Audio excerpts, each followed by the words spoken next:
traveling. It was a great year. It wasn't as much as crazy as past years where I'm going into jungles and the cartels and all that. It was a little more relaxing year, but at the same time we traveled, had several mission trips, had several trips. The one of the bigger ones that we were able to do was in Guatemala and El Salvador.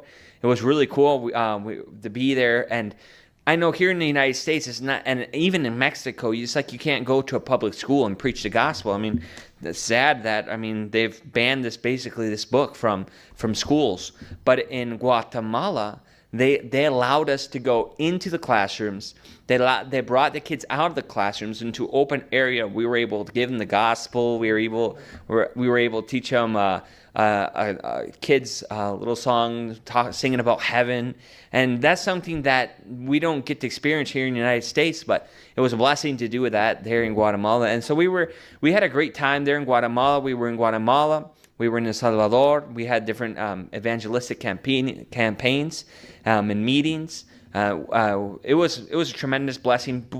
I think the numbers we had just in that trip were above 2,000 people that heard the gospel. And so that was a tremendous time. We've also been helping out my parents. I know their Spanish isn't completely there, so I'm one of their main translators. Me and my brother JJ, who's over there with the kids class. But so we've been helping them out there too when they have trips. So we were in Mexicali doing the tracks. We were here in this last trip, and that we in the future we are going to continue helping them, Lord willing. Also there locally, we are serving in a local church, but not just one, but several.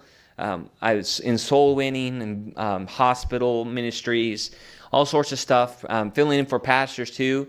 Sometimes pastors out of town, and here I am, an evangelist, and come preach for me. I'm going out of town, or we're gonna help us. We're doing this event, so it's a blessing. I have an invitation coming up here in the month of in February, Lord willing, when we get back. So as you can tell, my wife isn't here. She doesn't have paperwork yet, so she's still in Mexico right now. She's not all alone. I didn't abandon her, even though she might think so. She's like, "You left me," but no, she's with her family right now. We were able to spend Christmas with her family, and because she's 8.5 months pregnant, she can't fly anymore. So I was able to come on the trip, but she had to stay. So she was able to stay for New Year's with her family. She's there right now. Lord willing, I will be traveling there in about 2 weeks. So hopefully the baby doesn't come early, because that would not be good. I would like to be there, Lord willing.